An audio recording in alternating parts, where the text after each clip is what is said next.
भगवान की जय। शासनपति भगवान महावीर स्वामी की जय। परम घोर तपस्वी स्वामी श्री निहाल चंद जी महाराज।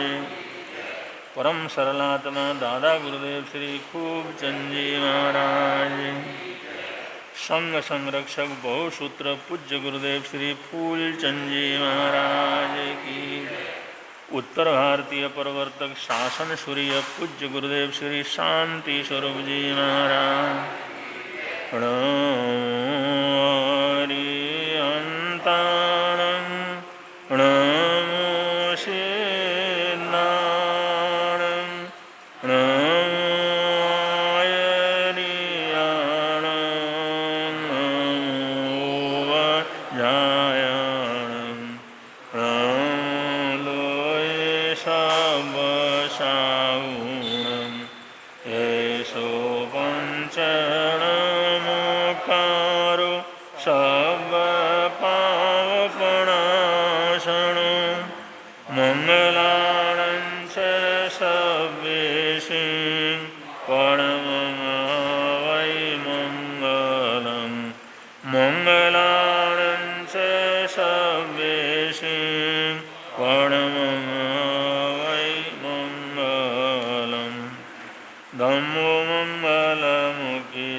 ये 2 दिन का जीवन तेरा फिर किस पर तो इतराता है। ये 2 दिन का जीवन तेरा फिर किस पर तो इतराता है। जब तेल खत्म हो जाता है दीपक फौरन बुझ जाता है। जब तेल खत्म हो जाता है दीपक फौरन बुझ जाता है।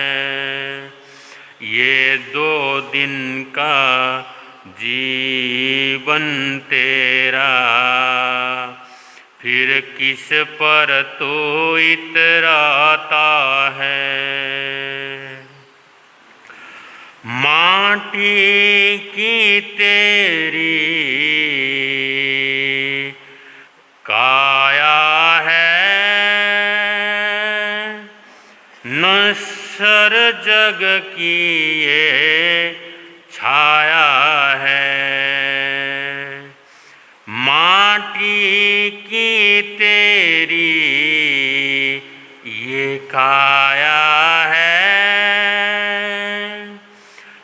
संवत्सर जग की ये छाया है। धन वैभव और सुंदर यौवन, चलती फिरती यह माया है। धन वैभव और सुंदर यौवन, चलती फिरती यह माया है। तेरा सपना सारा झूठा है। जिन धर्म यही बतलाता है। तेरा सपना सारा झूठा है। जिन धर्म यही बतलाता है। ये 2 दिन का जीवन तेरा, फिर किस पर तो इतराता है। जब तेल खत्म हो जाता है, दीपक फौरन बुझ जाता है। पापों की गठरी का बोझा तेरे कंधों पर ही जाना है। पापों की गठरी का बोझा तेरे कंधों पर ही जाना है। अपनी करनी अपनी भरनी, फिर क्यों इतना दीवाना है। अपनी करनी अपनी भरनी, फिर क्यों इतना दीवाना है। अब तो प्रभु की वाणी पर चल, मानुष भव बीता जाता है। अब तो प्रभु की वाणी पर चल, मानुष भव बीता जाता है। ये 2 दिन का जीवन तेरा, फिर किस पर तो इतराता है। ये 2 दिन का जीवन तेरा, फिर किस पर तो इतराता है। तो खाली हाथों आया है और हाथ पसारे जाएगा। तो खाली हाथों आया है और हाथ पसारे जाएगा। अपना जिसको तो मान रहा, सब यहीं पड़ा रह जाएगा। अपना जिसको तू मान रहा, सब यहीं पड़ा रह जाएगा। अपनी ना समझी के खातिर क्यों जीवन भर दुख पाता है। अपनी ना समझी के खातिर क्यों जीवन भर दुख पाता है। ये 2 दिन का जीवन तेरा, फिर किस पर तू इतराता है। जब तेल खत्म हो जाता है, दीपक फौरन बुझ जाता है। जब तेल खत्म हो जाता है, दीपक फौरन बुझ जाता है। ये 2 दिन का जीवन तेरा, फिर किस पर तू इतराता है। फिर किस पर तू इतराता है।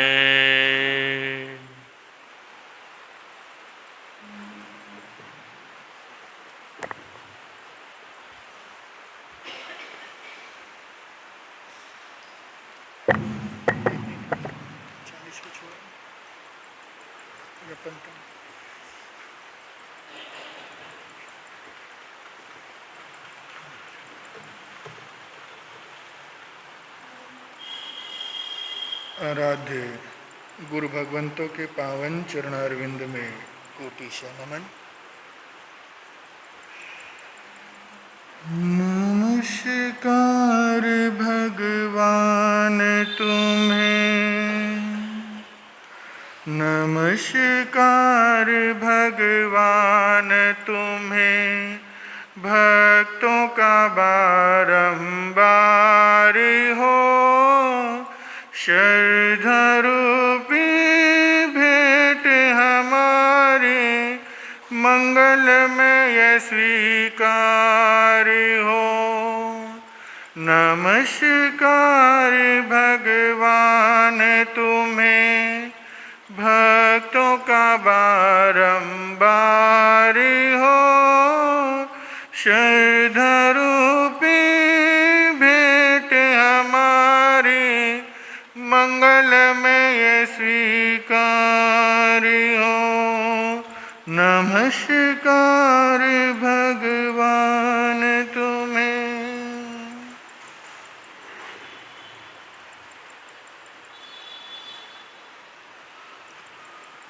एक धर्म सभा चल रही थी।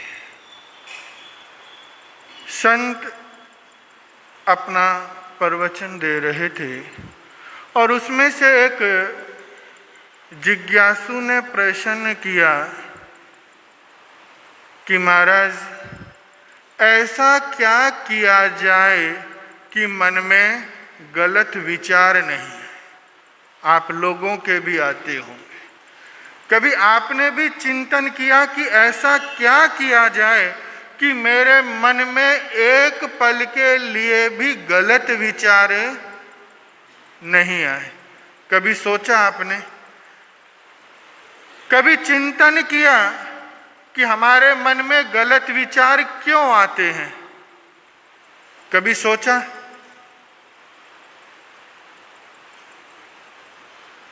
कभी मन में विचार भी लेके आए कि क्या कारण है कि मेरे मन में गलत विचार क्यों आते हैं?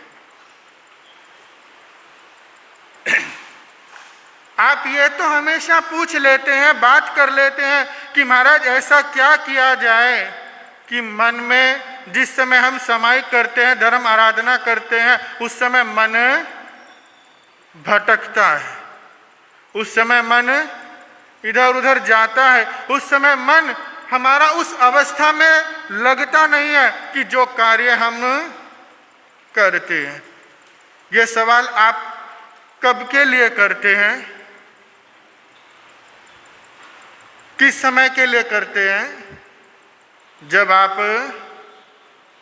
धर्म आराधना करते हैं, जब आप सत्संग श्रवण करते हैं, जब माला करते हैं, समाई करते हैं, धर्म चर्चा करते हैं, उसी समय आपका मन इधर उधर क्यों जाता है? और बाकी किसी भी कार्य के लिए आपका मन इधर उधर जाता है। 1 घंटे 48 मिनट की आपने सामयिक ली और उस सामयिक के अंदर में आपका मन कितनी बार आगे पीछे होता है। पूरे दिन भर की दिनचर्या आपके दिमाग में आ जाती है। पूरे दिन भर का बायोडाटा आप इकट्ठा कर लेते हैं। पता नहीं कितने सालों का आगे का और पीछे का सब आपके सामने आ जाता है। लेकिन ये उसी समय और उसी पल क्यों होता है? बाकी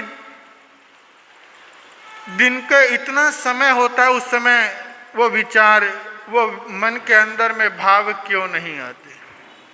उसी तरह से उसने भी कहा, उसने उस महात्मा से प्रश्न कर लिया कि ऐसा क्या करूं कि मेरे मन में गलत विचार नहीं आए।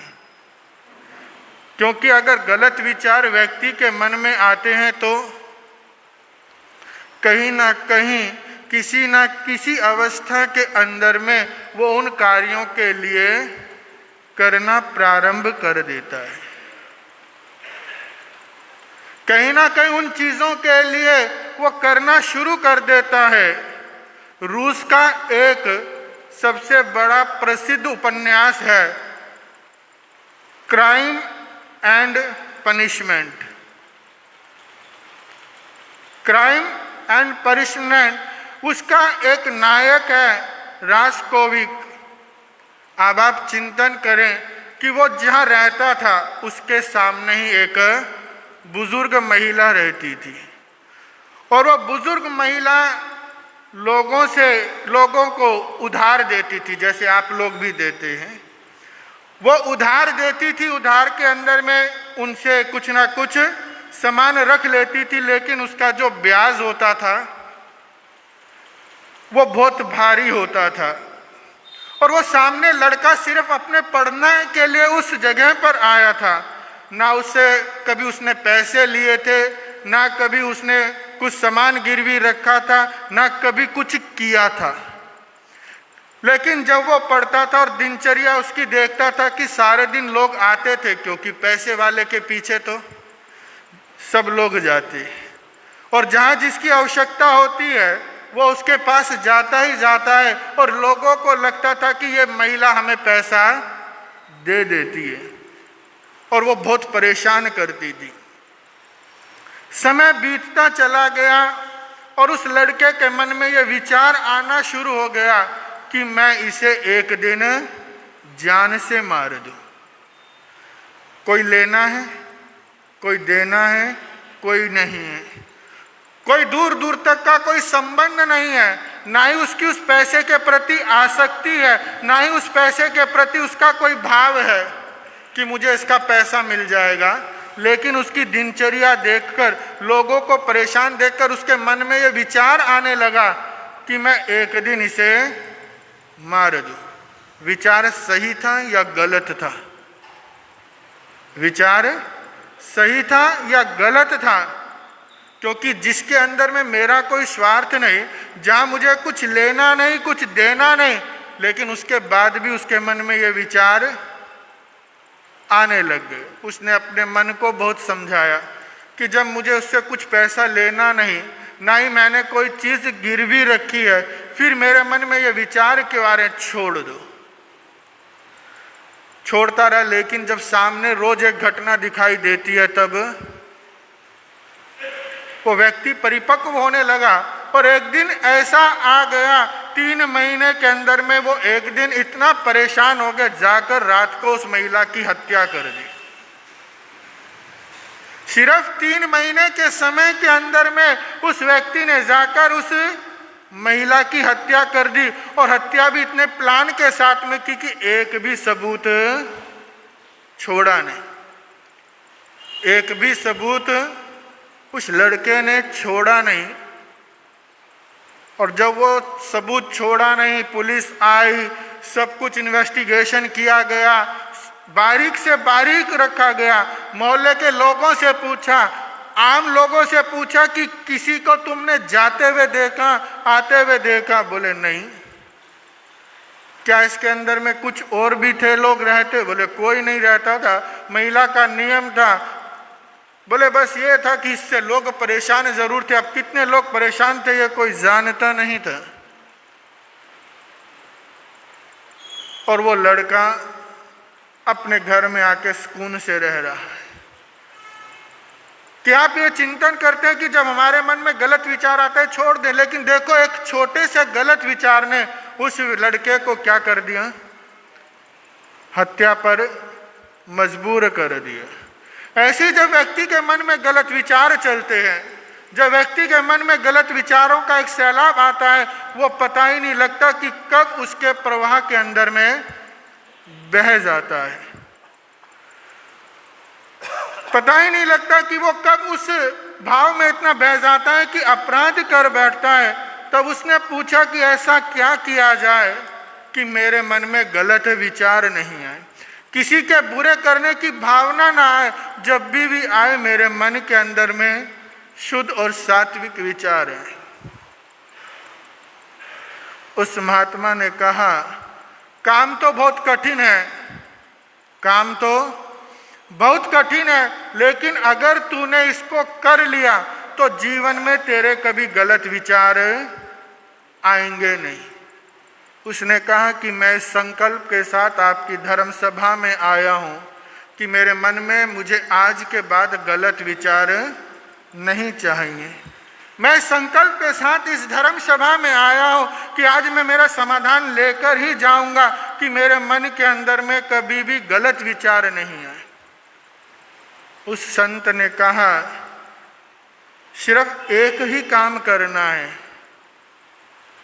एक ही काम करना है, उसके अलावा कुछ भी नहीं करना। बोले बोलिए, मैं उस कार्य करने के लिए तत्पर हूँ।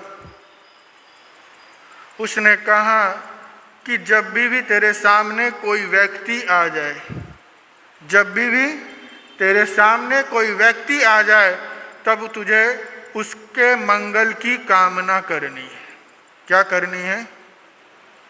उसके मंगल की कामना करनी है, उसके अच्छे की भावना भानी है और उसके लिए प्रार्थना करनी है कि ये स्वस्थ रहे, सुखी रहे, संपन्न रहे, समृद्ध बना रहे।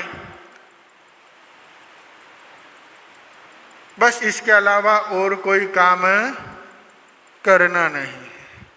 अगर तूने यह कर लिया तो तेरे मन के अंदर से गलत विचारों का जो भाव आता है वो बिल्कुल समाप्त हो जाएगा, वो विचार ही आने बंद हो जाएंगे। उसने दूसरा प्रश्न किया कि ठीक है मैं कर लूँगा, लेकिन इसका फायदा क्या होगा?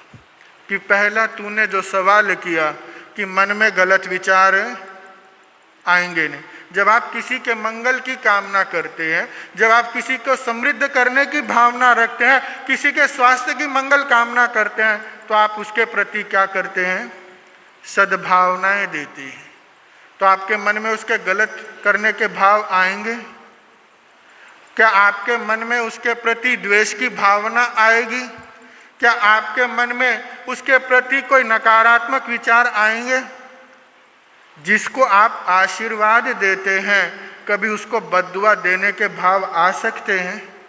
नहीं आ सकते, क्योंकि जिसको आशीर्वाद दिया उसको बद्दुआ व्यक्ति कभी दे नहीं सकता, क्योंकि बद्दुआ देने के लिए अपने ही आशीर्वाद को काटना पड़ता है। महाभारत काल की घटना है कि भीष्म के रहते पांडव युद्ध जीत नहीं सकते थे और वो विजय श्री का आशीर्वाद देने के लिए, वापस लौटाने के लिए गए थे, तो भीष्म ने कहा था दिया हुआ आशीर्वाद कभी वापस होता नहीं है। अपनी मृत्यु का रास्ता भीष्म को बताना पड़ा, लेकिन अपने दिए हुए आशीर्वाद को वापस नहीं ले सकता। इसीलिए व्यक्ति दिए हुए आशीर्वाद को, दी मंगल कामनाओं को कभी भी वापस लौटा नहीं सकता। तो जिसको आप आशीर्वाद देंगे उसको बद्दुआ देने के मन में कभी विचार आएंगे नहीं। दूसरा कारण होगा, दूसरा भाव बनेगा कि आपके अंदर की जो शक्ति है, आपके अंदर की जो सामर्थ्य है, वो नियोजित होना शुरू होगा। नियोजित मतलब संग्रहित होना शुरू होगा, वो सामर्थ्य इकट्ठा होना शुरू होगा। और जब वो सामर्थ्य इकट्ठा होता है तो जिस दिशा में आपने उसे लगाया है उसी दिशा में वो काम करना शुरू कर देगा। कि आप किसी को मारते हैं तो अपने शरीर की ताकत लगाते हैं ना, किसी को थप्पड़ दे मारना है तो आप अपने पूरे शरीर की ताकत लगाते हैं, अकेले हाथ की ताकत से वो काम नहीं होता। इसीलिए कहा कि अगर तू ये करना शुरू कर देगा तो तेरे अंदर का सामर्थ्य बढ़ना शुरू होगा। जिसके मंगल की तू कामना करेगा उसका मंगल निश्चित ही होगा। इसीलिए तेरे मन के अंदर जो गलत विचार आते हैं उन गलत विचारों को बदल दे और अब तू क्या कर दे, सबके लिए मंगल की कामना शुरू कर दे। जो भी मिले, तेरा परिचित हो अपरिचित हो, तेरा मिलने वाला हो जिसको तू जानता नहीं हो, तेरा दुश्मन हो तेरा दोस्त हो, सबको तू मंगल की कामना करनी शुरू कर दे। तुझे मेरे पास भी आने की जरूरत नहीं पड़ेगी। अब आप चिंतन करिए कि छोटा सा सूत्र है और परमात्मा महावीर भी कहते हैं कि हम जिस रास्ते को बढ़ाना चाहते हैं वही रास्ता हमारे पास चलकर आता है। क्योंकि जैसा बोएंगे और वैसा ही मिलना है। और बोने के लिए हम लोग पता नहीं क्या क्या बोना शुरू कर देते हैं, और लेकिन जब वो फसल काटने का अवसर आता है तब क्या होता है, तब आप लोगों के बड़े अच्छे विचार होते हैं। महाराज साहब, हमने तो अपने जीवन में कभी किसी का बुरा नहीं किया, कभी किसी का बुरा चिंतन नहीं किया, कभी किसी के लिए बुरा सोचा नहीं, फिर हमारे साथ ऐसा क्यों? ये कौन बोल रहा है?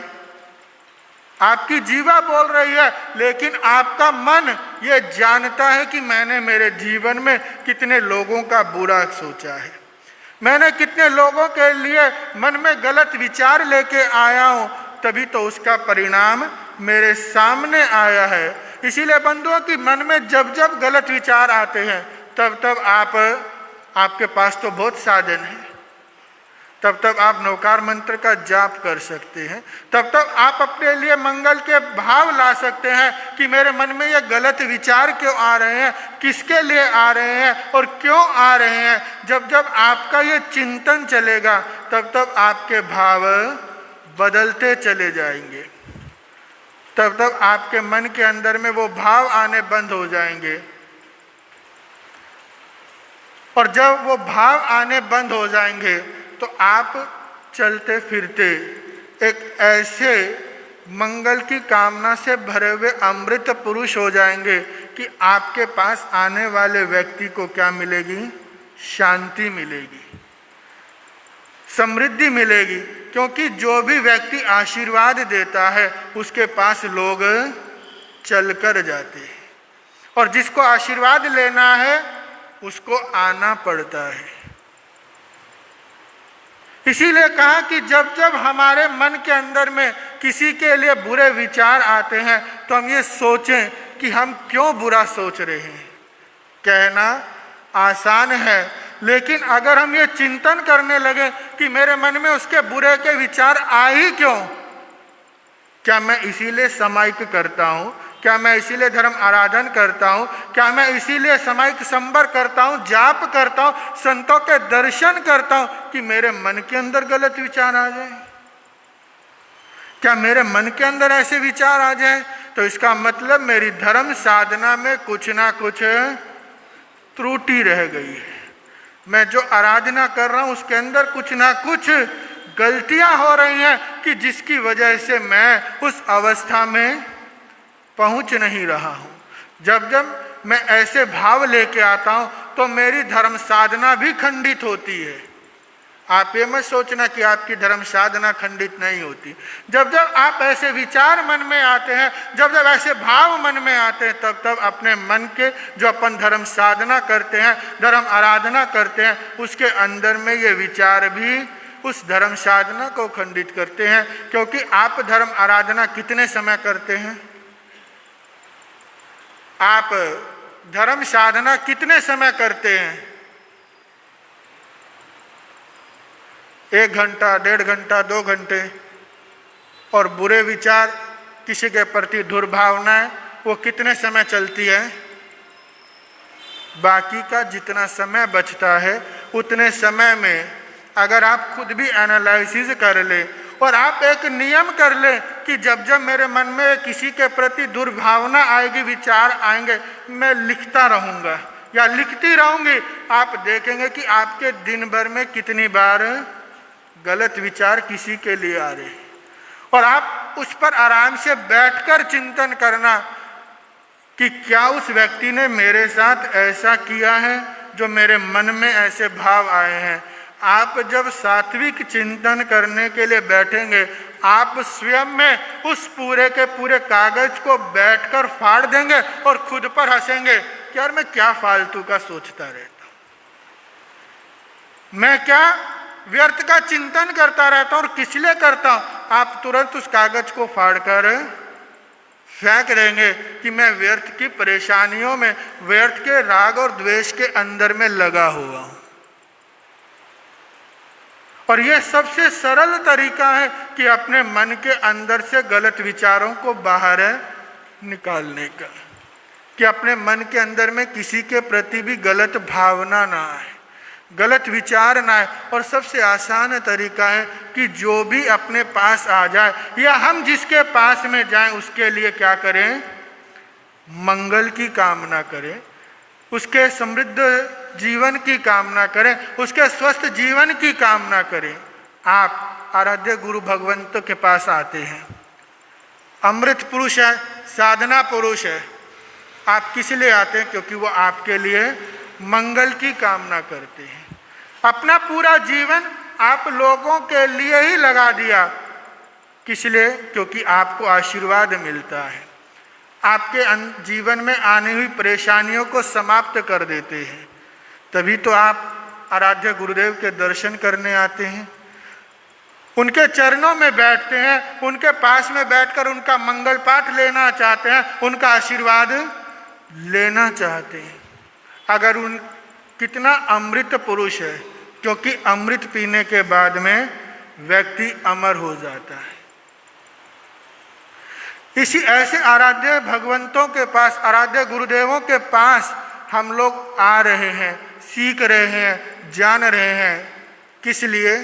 क्योंकि हम भी उस रास्ते पर चल पड़े, हम भी उन रास्तों का अनुगमन कर सके, हम भी उन भावों के साथ में जी सके कि जिसने अपने पूरे जीवन को संयम के अंदर, जब तब के अंदर में लगा दिया और आज हजारों लोगों की, लाखों लोगों की श्रद्धाओं का केंद्र बन गया। और हम ऐसे बन रहे हैं कि हम स्वयं की श्रद्धा का केंद्र भी नहीं बन पा रहे।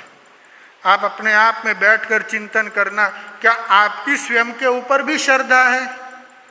क्योंकि दूसरे पर तो आसानी से होना मुश्किल है, क्या स्वयं पर भी है? जब तक आपके मन में ये विचार नहीं आएंगे, जब तक आपका चिंतन इस तरह के विचारों से अपने आप को अलग नहीं करेगा कि आज के बाद मेरे मन में मैं किसी के प्रति द्वेष के भाव नहीं लाऊंगा, मैं मेरे मन के अंदर में गलत भावों को आने नहीं दूंगा, मैं जब जब मेरे मन में भाव आएंगे, विचार आएंगे, दूसरे की मंगल की कामना करने के लिए ही आएंगे, तब तक मैं अपनी साधना को निरंतर बढ़ाता रहूँगा। और अपने मन में इन्हीं भावों को आप लेके आते रहें, इन्हीं कुछ भावों के साथ में ओम शांति।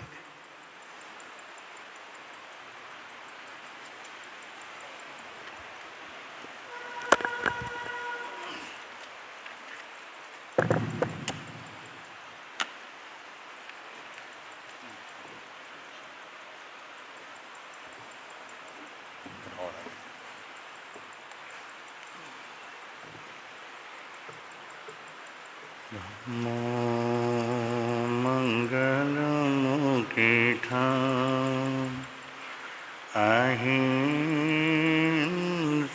संयमो थो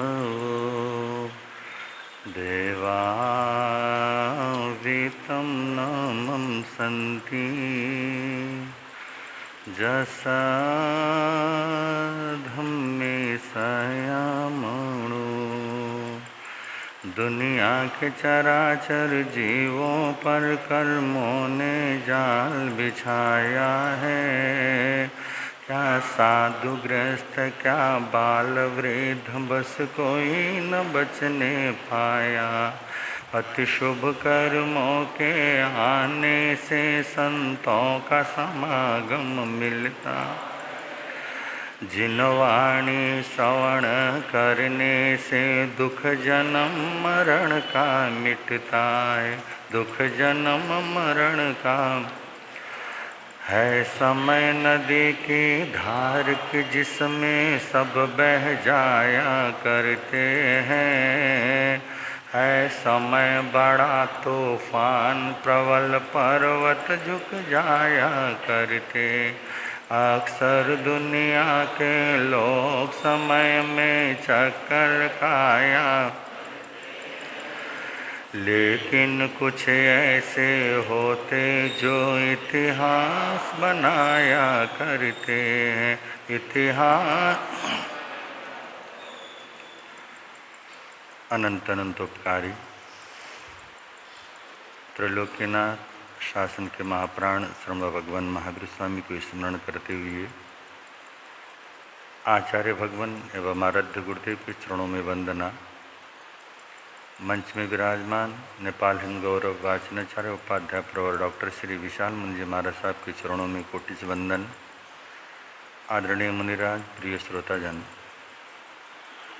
आप सब लोग प्रवचन श्रवण कर रहे हैं कि हमारे आशीष मुंजी महाराज साहब ने आप लोग के समक्ष बहुत सुंदर विचार रखे कि हम औरों के लिए मंगल भावना, मंगल की कामना करें, हमारे मन में से गलत विचार समाप्त हो सकते हैं, गलत विचारों से हमें मुक्ति मिल सकती है। ये बड़ा सरल और कठिन कार्य है। कार्य तो बड़ा सरल है, कुछ करना नहीं है, परंतु कठिन हमने इसको बना दिया है। औरों के लिए अच्छी बातों का सोचना, करना तो कुछ भी नहीं पड़ता, फिर भी मन में भाव आते नहीं हैं। जैसे एक अध्यापक क्लास लेते लेते विद्यार्थियों से प्रश्न पूछता है, ब्लैक बोर्ड में एक लकीर खींची और उनसे कहा कि इस लकीर को छोटा करना है। अब सब लोग जानते हैं ब्लैक बोर्ड के उस लकीर को छोटा करने के लिए अध्यापक ने कहा और उन विद्यार्थियों के समक्ष दो चीज़ें रख दी गई हैं। एक तो डस्टर है और एक चौक है, दो चीज़ें रखी हुई हैं। तो बच्चों से कहा कि इसको छोटा करना है तो तुम कर लो। तो बंधु, उसमें लगभग सभी विद्यार्थियों ने डस्टर को उठाया और उस लकीर को मिटाना प्रारंभ कर दिया, क्योंकि मिटाना आसान होता है, दूसरों को समाप्त करना सहज होता है, और नहीं भी होता है तो भी हमको लगता है, क्योंकि उसमें थोड़ी सी हमारे मन में एक रस पैदा होता है और उस रस के कारण हम औरों के अस्तित्व को मिटाने की कोशिश करते हैं। परंतु हम भूल जाते हैं औरों के अस्तित्व को मिटाने का मतलब ही अपने विकास को रोकना होता है। ध्यान रखना, हमने औरों के अस्तित्व को छुआ, औरों के अस्तित्व को देखा, औरों के अस्तित्व को मिटाने की कोशिश की कि हमने अपना विकास तो रोक दिया। पहला काम, नुकसान तो हम अपना कर ही रहे हैं। बंधु, आपने सुना ही है कि दूसरा एक विद्यार्थी आया और उसने डस्टर नहीं चौक उठाया, उसने पीछे लाइन क्या कर दी, लंबी खींच दी। अब दूसरों को मिटाने की अपेक्षा अपने लाइन को लंबा करने वाले व्यक्ति के लिए औरों की चिंता ही नहीं है उसको, क्योंकि हमारे मन में दो तरह के भाव होते हैं, एक विध्वंस का होता है और एक सृजन का होता है। सृजन करने वाले और विध्वंस करने वाले में फ़र्क क्या है? बहुत बड़ी बिल्डिंग है, 2-3-4 मंजिला बिल्डिंग है, उसको गिराना हो तो क्या करना पड़ता है? विध्वंस करना, समाप्त करना। उस बिल्डिंग को गिराने के लिए कैसे गिराओगे? सबसे पहले ऊपर चढ़ेगा, छत से शुरू करेगा गिराना, गिराते गिराते गिराते वो आदमी जो गिराने वाले जितने लोग हैं नीचे उतरते चले जाएंगे, क्योंकि बिल्डिंग को गिराना है। और नीचे उतरते उतरते वो सतह पर आ जाते हैं। और जिनको बनाना होता है पहले ज़मीन खोदते हैं और ज़मीन में वो नीचे जाते हैं, उसके बाद उस बिल्डिंग के साथ साथ ऊपर चढ़ जाते हैं। तो जो भी सृजन करने वाला होता है वो अपना विकास कर रहा होता है, सृजन कर रहा होता है, चढ़ रहा होता है, और विध्वंस करने वाला हमेशा नीचे की ओर जाता है। तो ऐसे बंधु, हमें औरों से कोई लेना देना नहीं, सिर्फ हम अपने बारे में सोचें, सिर्फ अपना विकास हो, इतनी ही अगर हमें चिंता हो जाए तो बंधु बहुत सारी परेशानियों से हम मुक्ति पा सकते हैं। तो रात दिन औरों के बारे में चिंता करना, औरों के बारे में सोचना, एक शत्रु को समाप्त किया दूसरा पैदा हो जाता है, एक समस्या को समाप्त किया तीसरा पैदा हो जाता है। बंधु इस तरह से क्या होती है, श्रृंखलाएँ बढ़ती चली जाती हैं। तो हम औरों के बारे में न सोचकर नितांत स्वयं अपने बारे में सोचें तो बंधु बहुत कुछ हो सकता है। हमारे तीर्थंकर दीक्षा लेते हैं, दीक्षा लेते वो दीक्षा भी नहीं देते, चेला नहीं बनाते किसी को, दीक्षा ले लेते हैं। दीक्षा लेने के बाद जब तक केवल ज्ञान केवल दर्शन न हो तब तक वो दीक्षा नहीं देते, क्योंकि उनको लगता है कि मेरे अभी भी मेरे भीतर में अधूरापन है, पूर्णता प्राप्त नहीं है, छद्मस्त अवस्था में गलती संभव है। तो ऐसे बंधु, हम तो उन्हीं के अनुयायी हैं जिनको हम मानते हैं, और उन महापुरुषों ने हमें बड़ी अच्छी गहरी शिक्षाएँ दे रखी हैं, और ये सारी की सारी हमारी शिक्षाएँ हैं। हे इंसान, तुम सुख को प्राप्त कर लो। क्यों दुखी बना है, क्यों दुखी होता है, दुख का कारण क्या है? दुख का मूल कारण है कि मैं औरों को देखता हूँ, मैं अपने को नहीं देख पाता। जो अपने को देखता है वो कभी दुखी नहीं होता, अपनी समस्याओं को कम करता है। तो ऐसे बंधु, बहुत सारी समस्याएं, कुछ तो मानसिक समस्याएं हैं, कुछ शारीरिक समस्याएं हैं, और हमारे पास बहुत सारी समस्याएं होती हैं। उन सभी समस्याओं के निराकरण के लिए कल यहाँ आराध्य गुरुदेव के महामंगल पाठ के साथ साथ में 1.25 लाख का जाप करना, जैसे अभी सुन रहे थे मंगल की भावना, आराध्य गुरुदेव मंगल पाठ देते थे, और आराध्य गुरुदेव के मंगल पाठ से न जाने कौन कौन से ऐसे चमत्कार हो जो हमने अपने आँखों से देखे हैं। तो अभी अवस्था ये नहीं थी, तो हम सभी मिल करके जो जाप कर रहे हैं, और मुझे बड़ी खुशी है कि पूरे जैन नगर में एक चर्चा का विषय बना है, जिसके पास भी जाओ तो नाम लिखने के लिए आ रहे थे। यहाँ बहुत सारे लोग तो आ गए, ये परेशान हो गए कि उनके घर के अंदर 2-2, 3-3, 4-4 आदमी क्या हो गए, नाम लिखवाने के लिए पहुँचे, तब भी आपका मन पिघला नहीं अभी। अरे तुम्हारे घर में नाम लिखवाने के लोग आ रहे हैं, तुम्हें नाम लिखने में भी जोर लग रहा है? नहीं, ऐसा नहीं होना चाहिए। और ये भी ध्यान रखना, 2 आ गए तो 2 क्या कर दो, पर्चियाँ ले लो, 3। आपकी पर्ची लेने से आपको तो कोई फ़ायदा नहीं होगा। आप 4 पर्ची लो या 5 पर्ची लो, फ़ायदा आपको नहीं होगा, समाज को ज़रूर नुकसान होगा। एक पर्ची का नुकसान तो हो ही गया, हमको और पर्चियाँ क्या करनी, छपानी पड़ेंगे, और आपको कोई लाभ नहीं, क्योंकि ना आपने तो एक ही पर्ची डालनी है वहाँ पे। तो जो भी क्योंकि कार्यक्रम ऐसे जैन सभा के अंतर्गत हो रहा है, और ऐसे जैन सभा के अंतर्गत होता है तो एक ही पर्ची क्या करनी है लेने, कोई भी किसी की भी पर्ची ले लो, कोई फर्क नहीं पड़ता है। बहुत सारी संघ संस्थाएँ आ गई है नाम, हमने देखा महिला मंडल, हमारा जो महिला संघ है वो तो लग ही रहा है, उसके अंदर प्रवर्तक गुरु शांति संघ, परमेष्टि फाउंडेशन, और गुरु निहाल संघ, या हमारा जैन युवा परिषद, ये सारे अपनी अपनी गलियों से व्यवस्था से उन्होंने अपना काम करना शुरू कर दिया। और हमारे महिला मंडल वालों ने भी, और उन्होंने क्या करते फिर मिल बांट करके काम करते हुए, हमारे मानव मिलन के महिलाएं हमारे पास 50 नाम लेके आए। तो ये सारे आ रहे गुरु सुमति विशाल सेवा समिति वाले, वो अपने संपूर्ण सदस्य की लिस्ट ला करके हमको पकड़ा दिया, ये इतना ही काम कर लो, तब संस्थाओं का फायदा है। क्यों प्रतिस्पर्धा करते हैं हम किसी से? क्यों हमको लगता है कि सामने वाला व्यक्ति मेरी प्रतिस्पर्धा में सामने खड़ा है? ये समझोगे जिंदगी भर लड़ते रहोगे, लगेगा आज ये मेरे विरोध में है, कल हमारे विरोध में। अरे कोई किसी के विरोध में नहीं होता है, सबको अपना मान लो, वो आपका हो जाएगा। अगर आपने ये माना सामने वाला व्यक्ति मेरी प्रतिस्पर्धा में है, फिर आपको कोई सुधार नहीं सकता, ना आपका कोई विकास होगा, ना आपको कोई सुधार सकता, क्योंकि आपने तो दुश्मन पैदा करने हैं। दुश्मन हमारे स्वयं अपने द्वारा बनाए हुए होते हैं, और दुश्मन कोई होता नहीं हमारा। तो हम कोशिश करें तो कल ठीक 8 बजे तक आप लोग आने की कोशिश करेंगे, और आपकी बाहर पर्ची, हमारे जो कार्यकर्ता हैं, संघ के कार्यकर्ता, संघ की अपनी व्यवस्था है, वो अपने कुछ कार्यकर्ताओं को बाहर खड़ा करेंगे। 5 बजे से आपकी पर्ची डलनी शुरू हो जाएगी। लगभग 15 मिनट तक आप लोगों को वहाँ पहुँच जाना है। 8:15 बजे आप लोग यहाँ आएंगे। और बहुत सारे लोगों को बड़ा खतरा और बड़ा भय भी लग रहा है, कार्यक्रम 11 न बज जाए, 11:30 बजे कुछ नहीं बजने वाला है, 9:30 बजे तक कोशिश करेंगे हम कि 9:30 बजे तक 10 बजे के भीतर ही गुरुदेव का मंगल पाठ है, ऐसा कोशिश, क्योंकि वाचनाचार्य प्रवर जी का प्रवचन थोड़ा होगा पर उससे ज़्यादा कुछ नहीं, जाप होगा और ज़्यादा कुछ भी नहीं है ना, इसलिए आपको भयभीत होने की ज़रूरत नहीं है। आपको ठीक समय पर छुट्टी क्या हो जाएगी। हाँ, आप कोशिश कर रहे हैं आप ठीक समय पर आएँ। खतरा तो आपसे, हम लोगों से कोई खतरा नहीं है, हम तो समय पे आकर समय पे छोड़ देंगे। खतरा आप लोगों से है कि आप लोग समय पे क्या करते, नहीं आते। तो आप आएंगे। तो आज मेरा भाग तो नहीं था बोलने का, फिर मैं अपना गला देख रहा था कि गला कितना ठीक ठाक चल रहा है। फिर भी आदेश हुआ वाचनाचार्य पर, और वाचनाचार्य प्रवर का बहुत सुंदर उद्बोधन चल ही रहा है। हमारे जीवन में जो उपयोगी चीज़ होते हैं उन उपयोगी चीज़ों को बड़ी सरलता से, चाहे वो आध्यात्मिक हो या वो सामाजिक हो, पारिवारिक, सारी चीज़ों को बड़ी व्यवस्थित रूप में आप और हम सब लोगों को वाचनाचार्य प्रवर के मुखारविंद से सुनने का अवसर मिल रहा है। और वाचनाचार्य प्रवर के मुखारविंद से आप अमृतवाणी श्रवण करेंगे। बोलो भगवान महावीर स्वामी की।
सागर के शोषण करता तुमको वंदन बारंबार। भवसागर के शोषण करता तुमको वंदन बारंबार।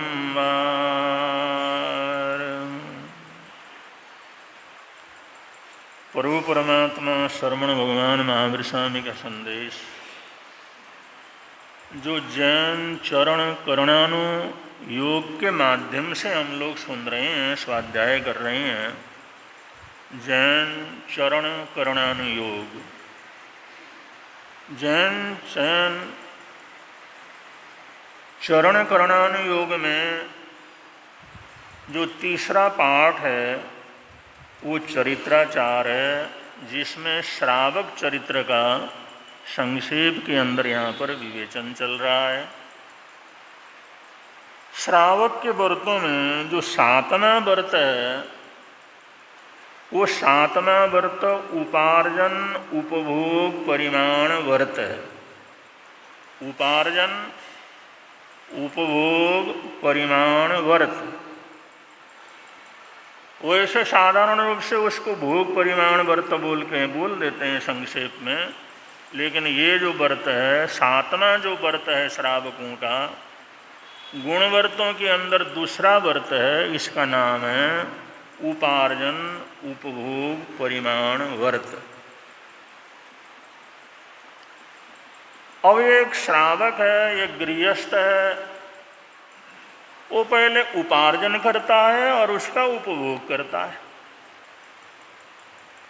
चाहे अपने लिए हो, चाहे परिवारों के लिए हो, चाहे रिश्तेदार के रूप में हो, चाहे समाज के रूप में। 2 काम उसके रहते हैं, उपार्जन करना और उसका भोग करना। उसका प्रयोग करना। कि ये दोनों चीज़ों के बिना तो कोई जी नहीं सकता। उसको लगातार उपार्जन भी करना होता है और उसका उपभोग भी करना होता है। और साधु संत इससे अलग है, क्योंकि वो उपार्जन का कोई काम धंधा वगैरह ऐसा करते नहीं है, उनके चरित्र में वो चीज़ नहीं है।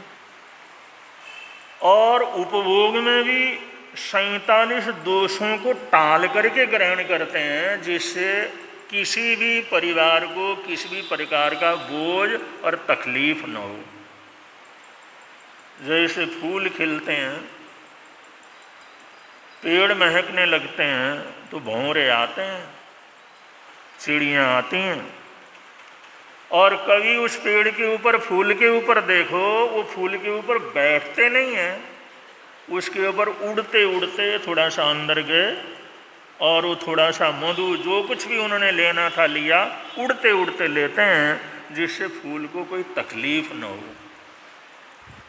तो इसलिए साधुचर्या को तो गोचरी कहा गया है, साधुचर्या को तो भ्रमरचरी कहा गया है, और साधुचर्या तो एक निर्दोष चर्या है, जिसके अंदर ग्रहण करते हुए भी 47 दोषों को टाल करके ग्रहण करना होता है। अब कोई नहीं कर सकता, नहीं करता, उसकी अपनी मजबूरी है। लेकिन शास्त्रों के अनुसार, आगम की समाचारी के अनुसार 42 दोषों को टाल करके ग्रहण करता है और 5 दोषों को टाल करके उसको भोजन करता है।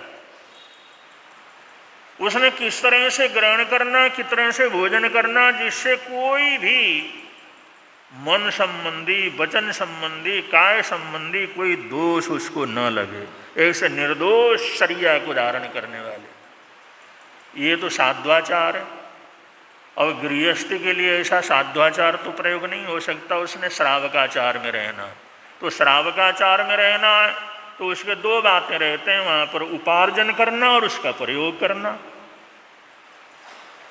तो ये उपार्जन उपभोग परिमाण व्रत जो 7वां व्रत है, उसके अंदर उपार्जन करना और उसका भोग करना, दोनों चीज़ों का जो है इसके अंदर विवेचन दिया गया है।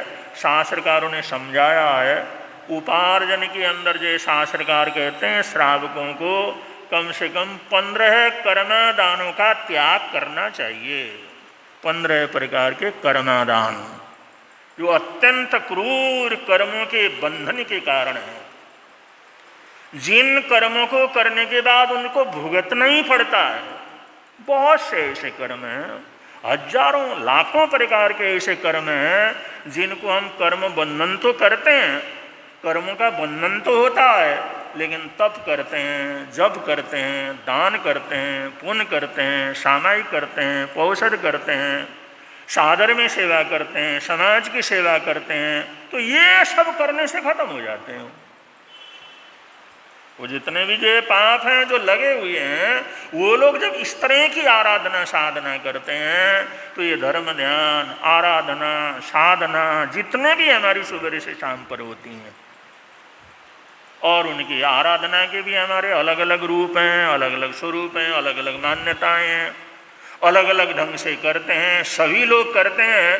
लेकिन जितने जितने उसके अंदर हमारा मन लगेगा, हमारा वचन लगेगा, हमारी एकाग्रता होगी, सद्भावना पूर्वक करेंगे, तो वो सारे कर्म करते हुए जो हजारों प्रकार के कर्म बंधन है, वो कर्म बंधन उनको भुगतने की भी जरूरत नहीं होती, वो अपने आप जप करने से समाप्त हो जाते हैं, दान पुण्य करने से समाप्त हो जाते हैं, सहयोग करने से समाप्त हो जाते हैं। तो उनकी ऐसी चिंता हो तो रहते ही उन कर्मों को छोड़ नहीं सकता, तो ले उन समूह तो तोड़ सकता है भावना से, भक्ति से, सहयोग से, सद्भावना से।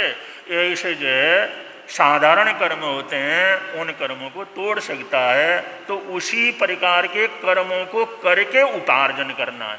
हमने ऐसे कर्मों को उपार्जन करने के लिए नहीं लगाना है जिनको भुगते बिना हमारा छुटकारा न हो,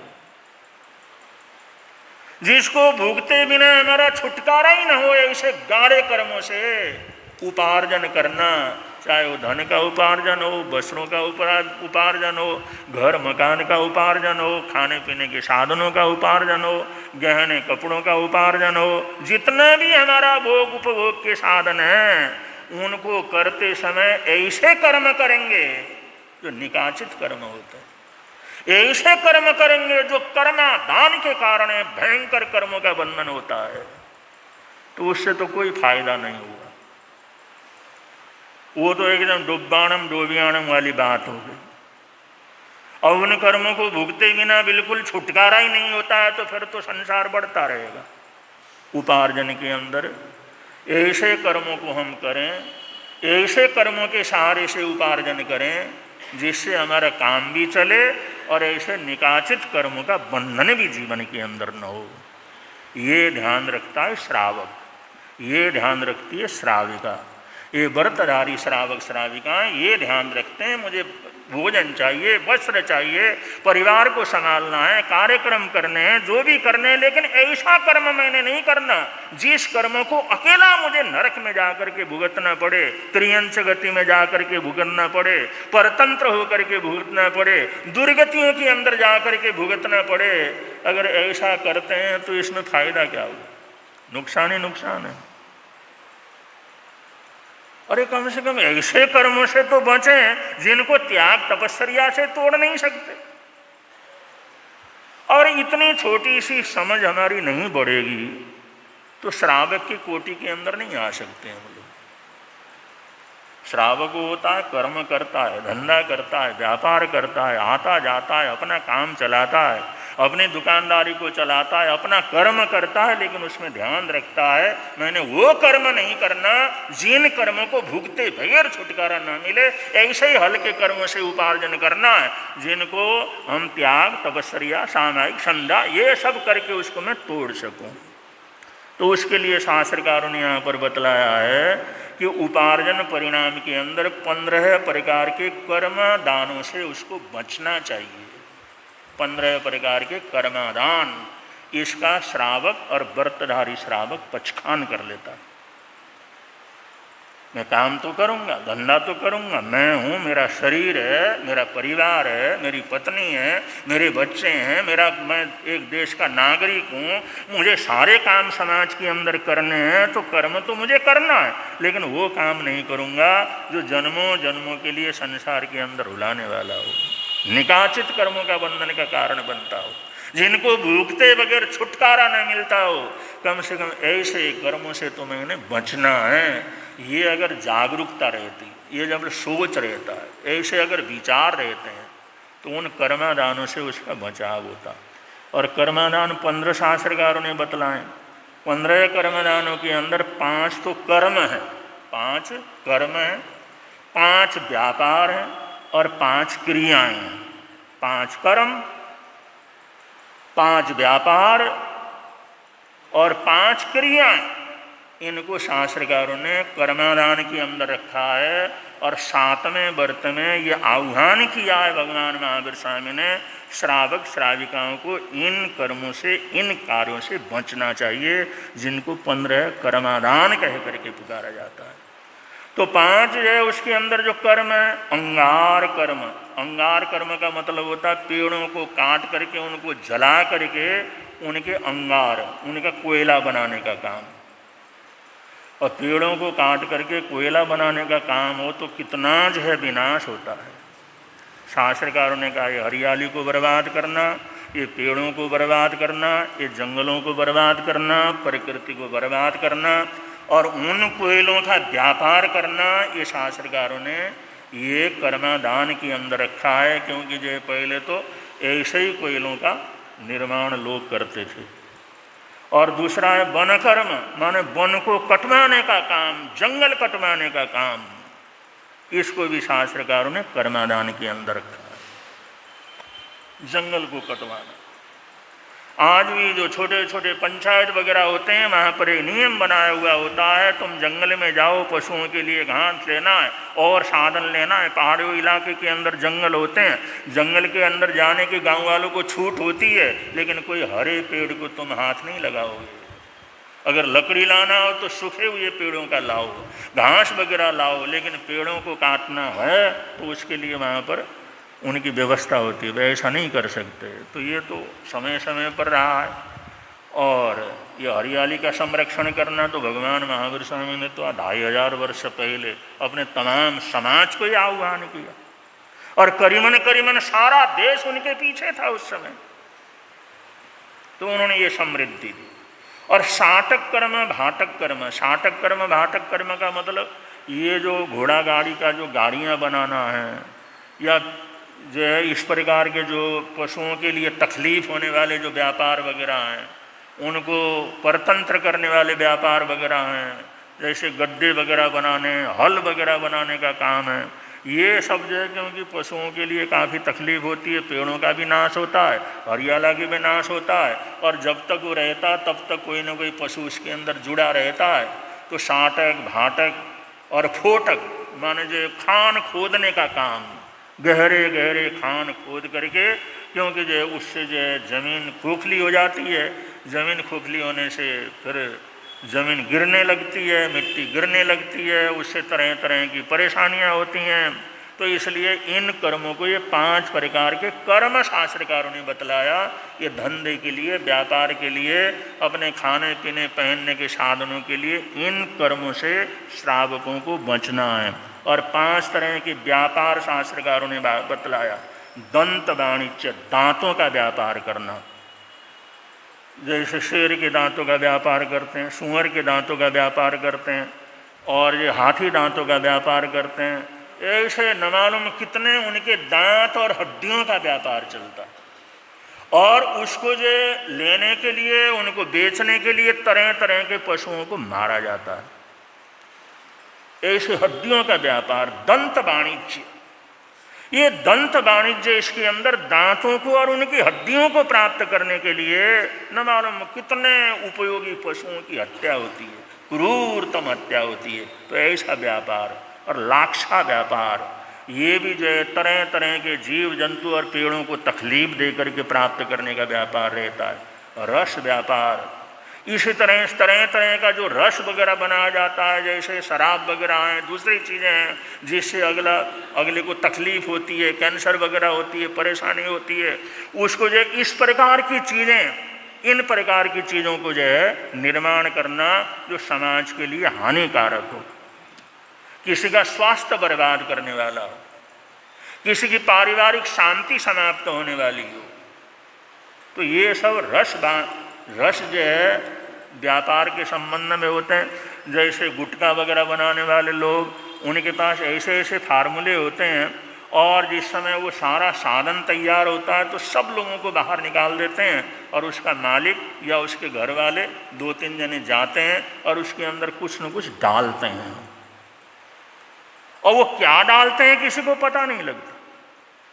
लेकिन जिसके पास वो नुस्खा मिल गया, उस गुटके को एक बार खाने के बाद फिर उसको खाए बिना इंसान जिंदा नहीं रह सकता, आदत पड़ जाती।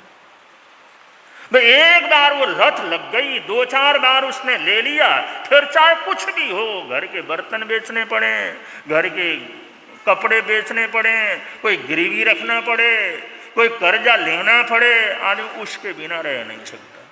तो ये जितने भी ड्रग्स वगैरह हैं, जितने भी ऐसी चीज़ें हैं, ऐसी आदत डालने वाली चीज़ें हैं, इससे कितने घर बर्बाद हो जाते हैं, कितने परिवार बर्बाद हो जाते हैं, कितने बच्चे बर्बाद हो जाते हैं, कितने को अस्वस्थता मिलती है। तो इस प्रकार के रस जो है व्यापार, और इसके विष का व्यापार, जहर का व्यापार, जहर बनाने का व्यापार, जहर को तैयार करके उसको बेचना, ये भी जो है ये 15 कर्मदानों के अंतर्गत आता है। और केश व्यापार, कि बालों का, तरह तरह के पशुओं का केश निकाल करके जो व्यापार वगैरह किया जाता है, ये सब केशों का व्यापार। इसके लिए भी जो है अब ये जो सूअर वगैरह होते हैं, बहुत से इलाके के अंदर जैसे हम विचरण करते हैं, सूअर को पकड़ते हैं, पकड़ करके बांधते हैं, बांध के पटकते हैं, और ऊपर से पैर से उसको दबाते हैं, और उसके सारे बालों को खींचते हैं, और वो इतना चिल्लाता, इतना भयंकर चिल्लाता, उसको मुंह को भी बांध देते हैं, और इतने दर्द वेदना उसकी सारे शरीर आगे पीछे सब जो है उन बालों को एक एक करके निकालते हैं जिससे ब्रूश बनाया जा सके। और कटे हुए बालों का वो ब्रूश वगैरह बन नहीं सकते, इसलिए जो उसके बाल मोटे होते हैं। ऐसे न मालूम कितने, एक सुअर की तरह कितने जीव जंतु हैं जिनके बालों को वो खींच करके निकालते हैं जिससे उसका ब्रूश बनाया जा सके। तो उसके लिए वो कटे हुए बाल नहीं, उसके खींचे हुए उनको खींच करके निकाले हुए बालों का प्रयोग होता है। ऐसे बड़ा भारी व्यापार चलता है। उनको खींचने वाला, फिर उसको जो खरीदने वाला, उसको कहीं बेचने वाला, फिर उसका विदेश में भेजने वाला, ऐसे न मालूम कितने लोग उस व्यापार के अंदर संलिप्त रहते हैं। ऐसे चमड़े का व्यापार है, ऐसे जो है परम हिंसा के जो व्यापार है ना, उन व्यापारों को करना, उससे अपने उपार्जन को प्राप्त करना, ये सब श्रावकों के लिए भगवान महावीर स्वामी ने निषेध किया।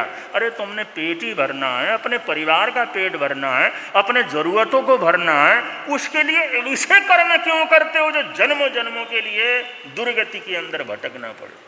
इतना तो विचार श्रावक श्राविकाओं को रखना चाहिए, ऐसा भगवान आह्वान करते हैं। और फिर इसके आगे 5 प्रकार की क्रियाएं हैं, वो भी 15 कर्मादान के अंदर आते हैं। वो किस तरह से होते हैं, ये जो समय समय पर जैसा जैसा मौका रहेगा आप लोगों के लाने का प्रयत्न करेंगे।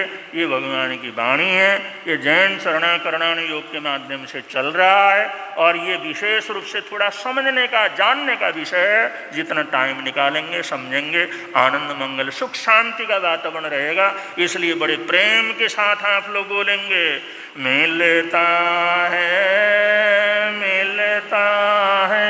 आनंद प्रभु की वाणी से, मिलता है आनंद प्रभु।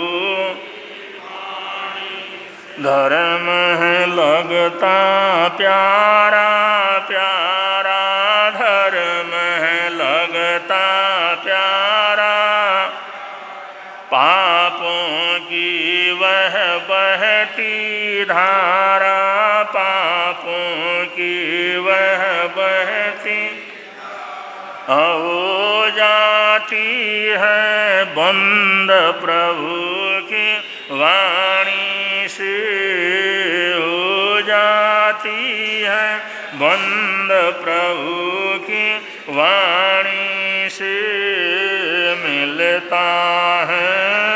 मिलता है आनंद प्रभु।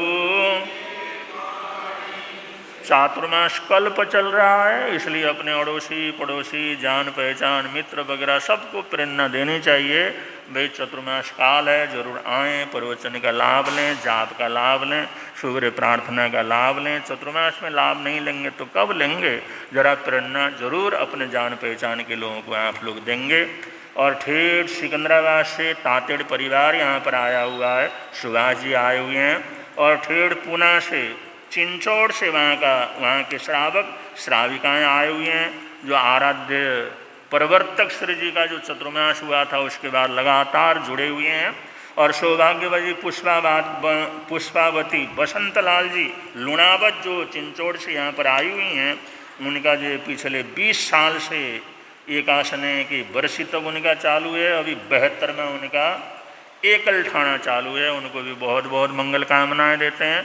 और जो भी तपस्वी भाई बहन तपस्या की आराधना कर रहे हैं, सबको बहुत बहुत आशीर्वाद। आज के एकासने व्यासनों का प्रत्याख्यान, जिन भाई बहनों का एकासना व्यासना हो, खड़े होकर के पचखान ले लें। आज के एकासने व्यासने का पचखान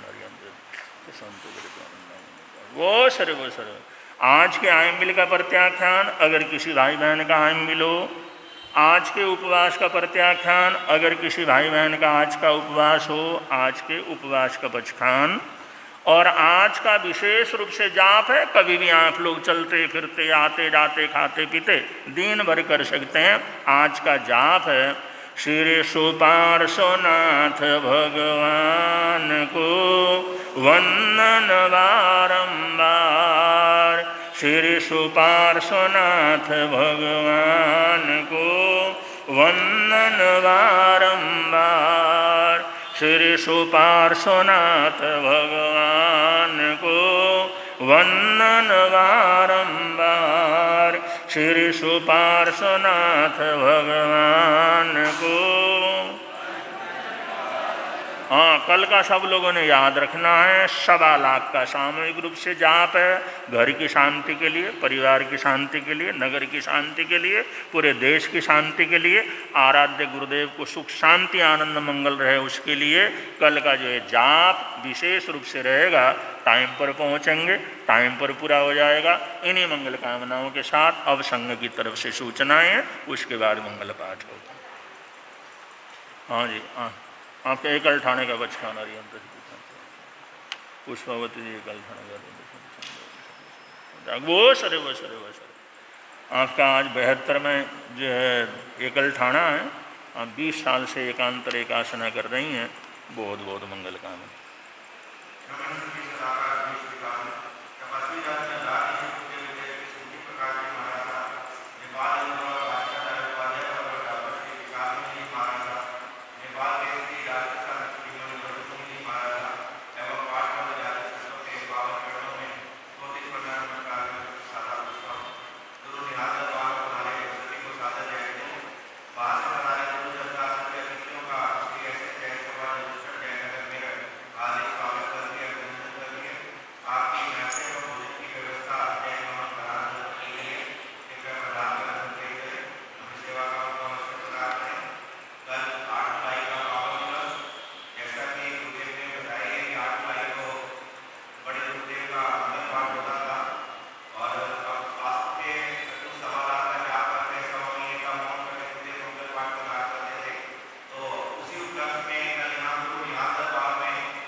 श्रीचित्तारिमङ्गलं हरिहन्तामङ्गलं सिद्धामङ्गलं साऊमङ्गलं केवली पुनत्तु धम्मो मङ्गलं चत्तारिलोत्तम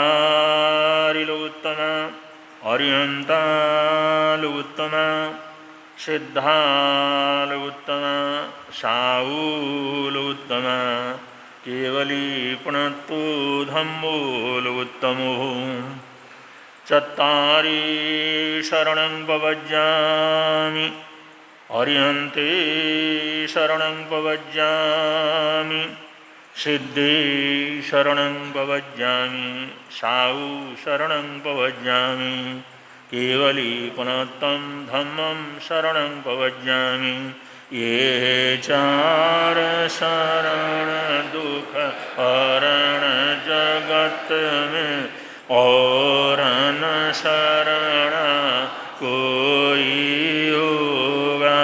जो भव प्राणी करे आराधन उसका अजर अमर पद होगा। उसका सदा ही मंगल